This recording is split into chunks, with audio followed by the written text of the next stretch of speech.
Hi viewers, the watch I will feature today needs no introduction, but I'm going to introduce it anyway. This is the iconic Omega Seamaster 300.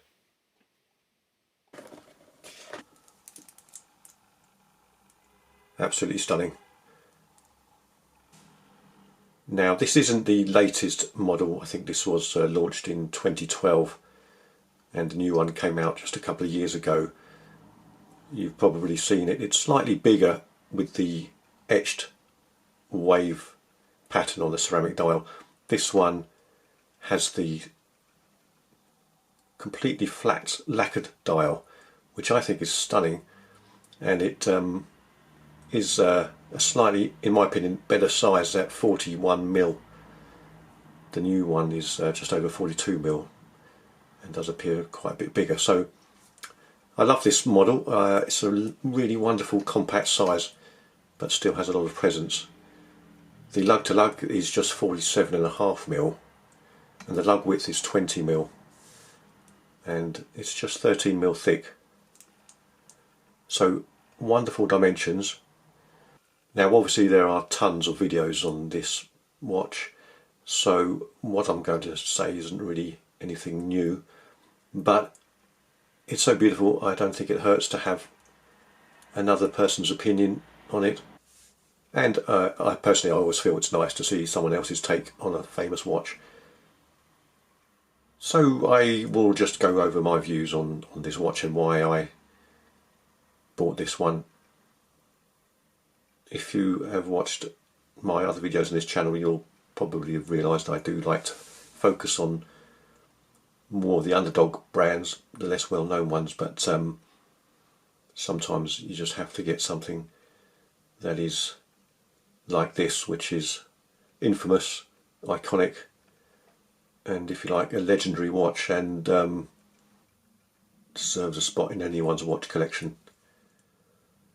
I always loved the original Seamaster with the aluminium bezel and that textured dial,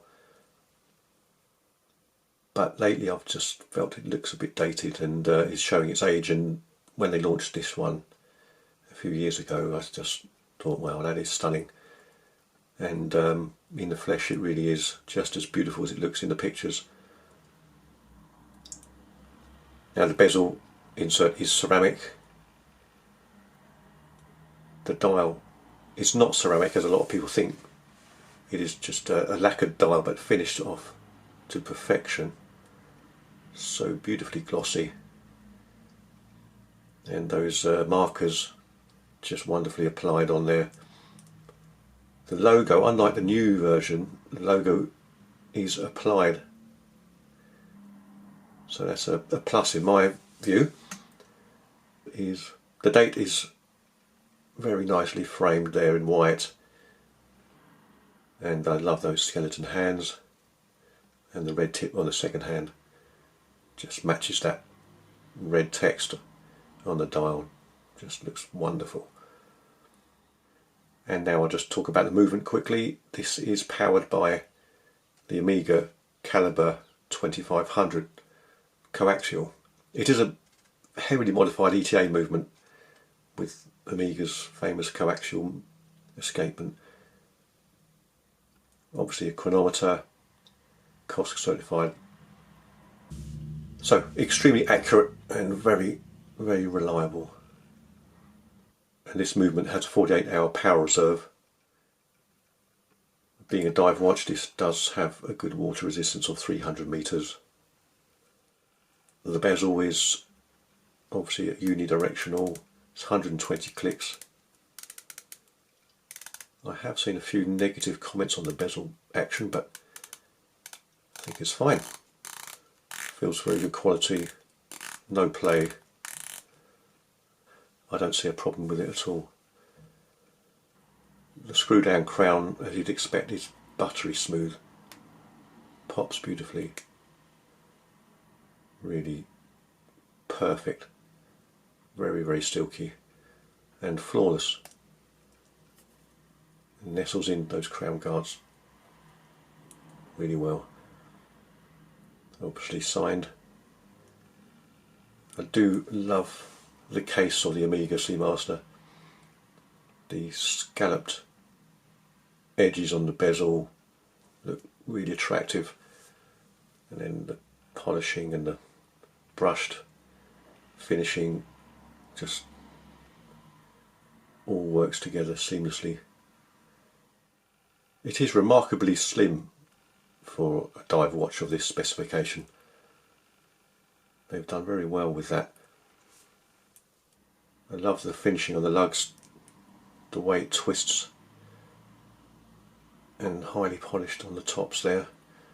And then we look at the case back, which I adore. I do love those case backs. So well machined.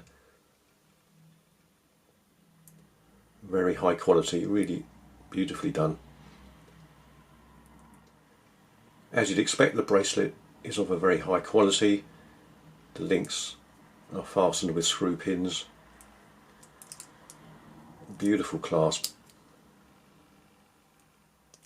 Really well machined, and you have a very good diver's extension.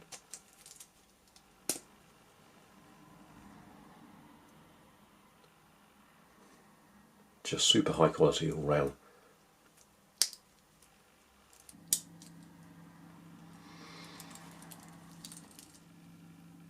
Okay, I'll just throw that on the wrist now and show you how that looks. Absolutely perfect. Super comfortable. That bracelet really is extremely comfortable for something that's made out of steel. Remarkably lightweight actually. The colour of that dial is gorgeous. The whole thing just catches the light so nicely. It sits very flat on the wrist. The curved lugs hug the wrist really well, and it just fits like a glove. Superb. So now I'll just show you the Lume in the dark. As you can see, it's super bright. You've got two colours, the green and the blue, and this just glows forever. Really very good Lume.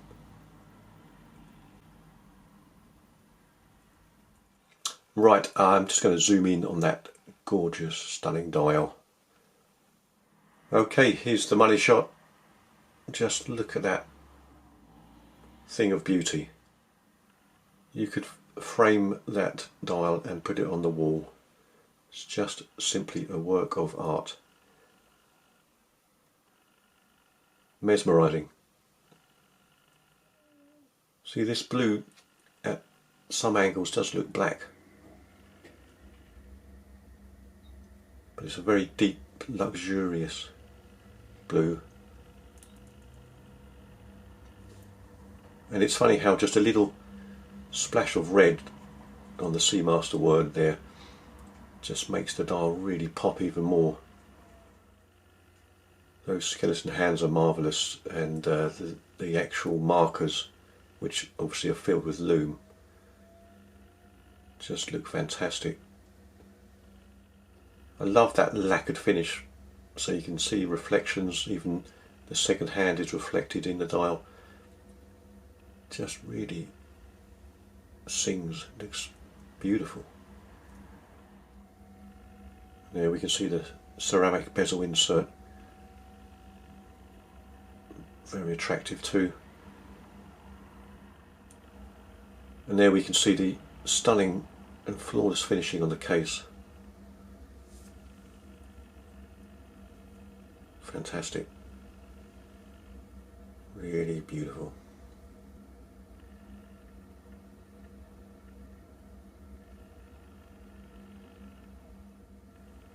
Flawless in every department. There's the helium escape valve. Looks good enough to eat. Very classy. Super attractive, that. Okay, let's just look at the case back and see all the expert finishing on that. Really deeply embossed. Marvellous. Right, that's it for this one. It's not a super long review because this has been done many times before. This is my take on this iconic watch, the Omega Seamaster Professional 300 meters coaxial chronometer. A thing of beauty. I hope you enjoyed it. Thanks again for watching. See you next time.